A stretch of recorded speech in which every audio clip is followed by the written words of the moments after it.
Hey everybody, wanted to give today's update, and I have invited a special guest, and see if you can guess by the truck with all the stuff in the back of it.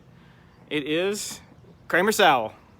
And what I thought we would do is connect with another member of our church, but a really cool member of our church. Kramer is like the example of the bounty guy on the wrapper, at least in my mind, Mr. Bounty over there. But Kramer and I were just sitting there talking, and one of the things, some of the questions I want to ask him is, what's going on? What's it like to be a teacher during all this time? What's it like to be a dad, a husband? How have they been handling it? Of course, he teaches a Sunday school class. How have they been remaining connected to one another? And I guess maybe a more introspective question, do we need to do a better job as a church? And so he's a leader in our church, leader of the men's club, the United Methodist Men. So Kramer, just tell me, how's it going in your life? What's it like as winding up as a school teacher, taking care of kids, being a husband? What's this COVID stuff been like for you? Exciting. It's been all right. Just kind of keeping the head above water. My wife works. She's technically essential being a veterinarian, so I've been having to, watch the kids a good bit. Then trying to do school stuff. As far as teaching, I'm thankful to have some good partners that are a whole lot more tech savvy than I am that help me out on that a lot. But we don't have internet at our house, but thanks to Tim, he's let me borrow a MiFi, I think is what it's called, and it's been a big help. So Tim Watson actually gave you some technology. Yeah, Tim did. Tim gave me some technology to keep me afloat there. Yeah. So that's a shout out to Tim. Nice. Let me borrow it till things slow down, or get back to normal because it's slowed down plenty. But it's been stressful, but at the same time, it's just you just got to keep on keeping on. What are you gonna do? So I guess at first it was a struggle because I was having to ride to a parking lot to do schoolwork, and sit there with my kids in the car hollering while I'm trying to work on schoolwork to where now I can do it at my house. So that's been a big help. While they're still screaming. Yes, still screaming, but I can at least go to the other end of the house. But it's been quite interesting to say it. But I think we've gotten in the swing of things. I'm just ready for it I'm ready to see some kids. I'm ready to. It's been hard as a teacher.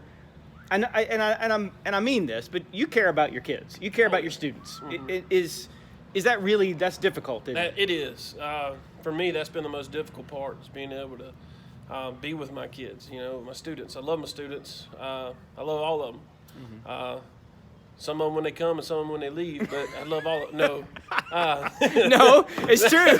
It's true. It's somewhat true. It's true. But, deep down, there's all of them. You love all of them, want all of them to do best they can. But you have any graduate? Yeah, we had some graduate. I've had some reach out to me about that. I've been calling and texting some now that they're technically graduated. I can call them and talk to them, so that's good. But things like that are good. Just being able to talk to a kid, to see a kid, running the gas station. I saw a kid the other day at the gas station. So, that was, spoke with them for a little while. So, those things are great. Well, part of what you do as a teacher, and I know this, is that you're teaching them basic skills, expanded skills on the farm, around the home, how to grow, how to take care of stuff. But you also teach life lessons to them, and through that, and I know that about you. And some of the life lessons that we have to learn are being resilient and adapting as best we can. And when I called you today, you were actually up at the school and you watering plants, and so you still have to keep things alive during this time. We got a lot to do up there. I'm a 12-month employee at the high school because I'm an ag teacher, and I do a lot of things with FFA, my student organization. I do a lot with my over the summer. I do a lot with the grounds up there as far as around my area, the shop area. We do night class, but a lot of that stuff we put on hold. But at the same time, there's a lot of things that we do at the end of the year to close down the year that we weren't able to do, that normally takes about 2 weeks to do, with about anywhere from 45 to 60 students working for 2 weeks to get it done. Now me and my partners have to get it done. So just trading out a little bit on some of the things. But we do a lot of things up there that are take a lot of work and a lot of fun. But, it is a lot of things to upkeep up there that's, adds on a little bit more. I'm just thankful the kids can go back to the center now. For me, it makes it a little bit lighter load to where I can actually go up there and get some stuff done at the school that has to be done. Well, Kramer, when I was sitting here listening and talking to you about life lessons and about teaching, you give students knowledge, but you also try to give them the character or build the character out of them. And so, I'm curious. And this isn't a question I told you I was going to ask you, but there's some spiritual lessons here. But these are weird spiritual times too, where our normal routine is broken. God has still been present among us. But you have a Sunday school class, and you have had to find ways to adapt to bring them together. And it's not always been easy. But so talk about those two things as a Sunday school teacher, but also your spiritual life during this time. Thankfully,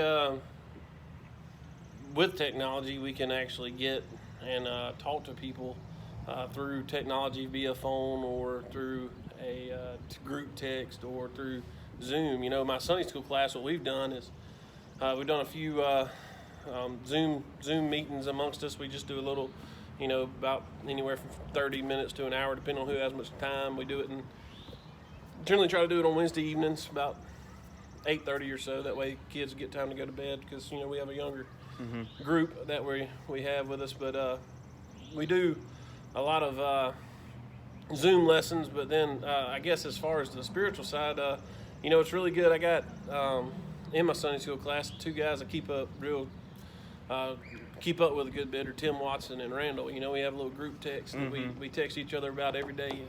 So for me personally, the quiet time by myself is good, but there comes a time where I have to have communication with other people, and I'm everything I do goes back to agriculture because I'm an agriculture teacher, and I'd like to think myself as a community animal. Yeah.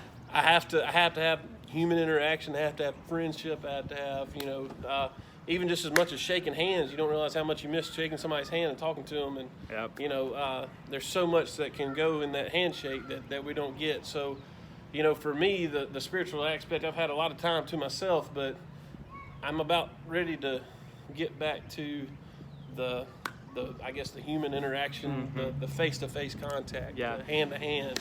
So one of the things that, Kramer, that you are, the way I see Christ at work in you specifically is that you remain one of the most spiritually vulnerable people that I know, and yet you are also one of the most manly men that I know.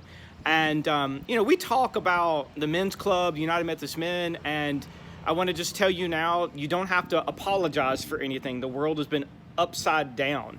But one of the things I know that you've challenged the men of our church as a constant stream, that until, you and I talked about this, until we can get the men of our church to make a commitment to be vulnerable to one another in a confidential way, to talk about the struggles that we have as men, and to talk about the spiritual connection that we need to have with God and with one another, and to be leaders in our homes.